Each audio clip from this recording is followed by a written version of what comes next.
Hello hi नमस्कार. आज मस्तपैकी तिळाच्या वडीची रेसिपी शेअर करते. मकर संक्रांत जवळ येते आणि प्रत्येक वेळेला लाडू खाण्यापेक्षा तिळाची वडीसुद्धा खूप छान लागते. म्हणून तिळाची वडी साधी सोपी पटकन होणारी आणि व्यवस्थित अशी पटकन चावता येणारी अशी मऊसूद छान सुंदर अशी वडी दाखवली आहे. चला तर मग रेसिपीला सुरुवात करूया. जिथे आपल्याला पहिल्यांदा वडी सेट करायची आहे त्याला आहे ना आपण आधी तूप लावून घ्यायचं आहे. म्हणजे आता आपल्याला नंतर जेव्हा वडी शिजते ती लगेच आपल्याला ज्याच्यावरती आपल्याला सेट करायची असते ना ते भांडा आधीच रेडी करून ठेवायला पाहिजे. त्याच्यामुळे मी आता इथे असं आपण ह्याच्यावरती तूप लावून घेतलेलं आहे. आता ती वडी आपल्याला प्लेन करायची. ते प्लेन करण्यासाठी असं आपण ह्यालासुद्धा असं व्यवस्थित तूप लावून घ्यायचं. आता पुढच्या प्रोसेसला आपण सुरुवात करूया. एका भांड्यामध्ये मी मेजरिंग कपचा 1 कप सफेद तीळ घेतलेले आहे. सफेद तीळ कलर चेंज न करता मस्त असे खरपूस भाजून घ्यायचे आहेत.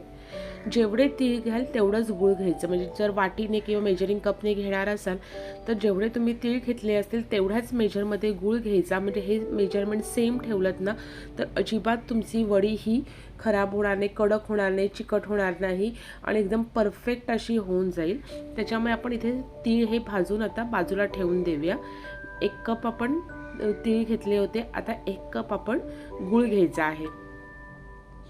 आता गुळामध्ये मी 1 टेबलस्पून तूप टाकून घेते. त्याच्याने कसं होतं की आपल्या सगळ्या ह्याला छानपैकी एक शाईन पण येते वडीला आणि टेस्टसाठी सुद्धा खूप छान लागतं. त्याच्यामध्ये आपण तूप टाकून घ्यायचे आणि आता आपण आपला गूळ आधी विरघळवून घेऊया. विरघळवून झाल्यानंतर तो किती त्याचं टेम्परेचर किंवा कसं पाहिजे ते की जेणेकरून आपली वडी ही एकदम कडक पण होणार नाही आणि एकदम अशी चिवट पण होणार नाही. व्यवस्थित आपल्याला खाता आली पाहिजे. अगदी लहान मुलांना सुद्धा सहजरित्या खाता आली पाहिजे अशा पद्धतीने आपण ती वडी बनवतोय. त्याच्यामुळे सुरुवातीला आधी आपण फक्त आधी गूळ विरघळवून घेऊया आणि ही सगळी प्रोसेस आहे ती मीडियम फ्लेमवरती करायची आहे. एकदम हाय फ्लेमवरती पटकन गूळ विरघळायला जाऊ नका. गूळ करपेल आणि आपल्याला ज्या टेक्स्चर जे पाहिजे ते मिळणार नाही. इथे असं पाणी घेऊन त्याच्यामध्ये आपण गूळ चेक करायचे.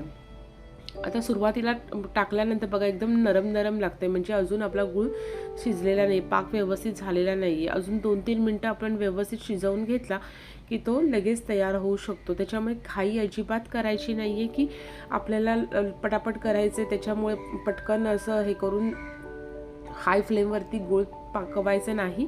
सगळे आपली वडीची पूर्णपणे वाट लागेल. कारण का ही प्रोसेस असते ती खूप शांतपणे हळूवार केली पाहिजे. मध्ये मध्ये तुम्ही 2-2 मिनिटांनी हवेचं ते चेक करा की तुम्हाला जर पाण्यामध्ये पाक टाकला की टाकल्यानंतर तो 1-2 मिनटं लगेच असा आहे ना जरासा कडक झाला तर आपला गूळ हा तयार झालेला आहे. आपला गुळाचा पाक हा तयार झालेला आहे. बाहेर पाण्यातनं काढल्यानंतर अजूनही तो अगदी नरम नरमच लागत असेल तर आपली वडी पण एकदम नरम नरम होऊन जाईल. तशी नको आहे आपल्याला. एकदम कडकसुद्धा नको आहे, चिवटसुद्धा नको आहे, पण परफेक्ट खायला म्हणजे अगदी लहान मुलं पण खाऊ शकतात अशा पद्धतीने हवे. त्यासाठी इथे मी अगदी परफेक्ट प्रमाण दाखवलेलं आहे. मी 1-2दा चेक केला आधी. त्याच्यामध्ये मी 1 टीस्पून खाण्याचा सोडा टाकलेला आहे. खाण्याचा सोडा टाकून झाला म्हणजे आपला पाक तयार व्हायला आला की खाण्याचा सोडा टाकायचा. तो टाकला. त्याच्यानंतर परत एकदा सगळं मिक्स केलं आणि नंतर मग आता बघितलं तर बघा आता एकदम पाण्यात टाकल्यानंतर लगेच त्याचं असं जरा कडकपणा त्याला आलेला आहे. गॅस बंद करायचा. आता गॅस बंद करून त्याच्यामध्ये आपण जे तीळ भाजलेले होते ते टाकायचे. पुढची प्रोसेस अजिबात गॅस लावायचा नाही आहे आणि पटापट आता ही सगळी असते तीळ टाकल्यानंतर ती प्रोसेस जरा आपल्याला फास्ट करायची असते. त्याच्यासाठीच आपण ज्याच्यावरती आपल्याला वडी सेट करायची आहे त्या तूप वगैरे आपण आधीच का लावून घेतलं होतं. कारण का वडी लगेच आपली गूळ सुकत जातो तसा तो कडक होत जातो. त्याच्यामुळे आपण बरोबर लगेच सगळ्या गोष्टी पटापट करायचं आहे. आता त्याच्यामध्ये आपण तूप लावून ठेवलं होतं. आपण त्याच्यावरती आता सगळा हे आपण गुळाचा आपण जो तयार केलेला होता तीळ आणि गुळाचं सगळं मिश्रण ते आता आपण ह्याच्यावरती टाकून घेतलेलं आहे आणि पटापट आता आपल्याला जेवढी जाडी पातळ ज्या पद्धतीने पाहिजे. मी एकदम जाडी ठेवली नव्हती. अशी पातळ खायला छान वाटते अशासाठी मी असे एकदम ते लाटून घेतले. एकदम हलक्या हाताने लाटून घ्यायचं आहे. लाटताना एकदम प्रेशर द्यायचं नाही, नाहीतर मग आपल्याला पाहिजे तशी व्यवस्थित वडी करता येत नाही.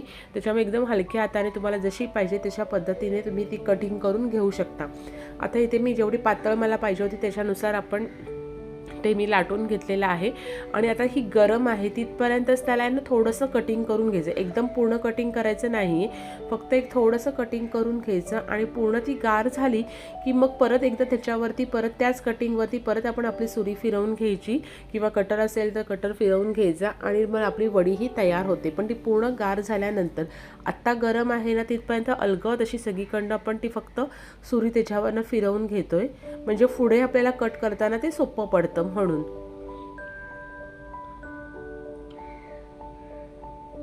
आता गार झालेली आहे. गार झाल्यानंतर परत एकदा मी त्याच्यावरती अशा पद्धतीने डबल अशी कटिंग करून घेते. म्हणजे हे बघा आता मस्तपैकी अशी एकदम छानपैकी आपली वडी ही तयार झालेली आहे. साध्या सोप्या पद्धतीने आणि लहान मुलं पण खातील आणि मोठी पण अगदी आनंदाने खातील अशी ही तिळाच्या वडीची रेसिपी दाखवलेली आहे. रेसिपी आवडली असेल तर व्हिडिओला लाईक करा, तुमच्या आवडत्या व्यक्तींना रेसिपी शेअर करा आणि चॅनलवर नवीन असाल, चॅनल अजून सबस्क्राईब केलं नसेल तर लगेच चॅनलसुद्धा सबस्क्राईब करा. थँक्यू.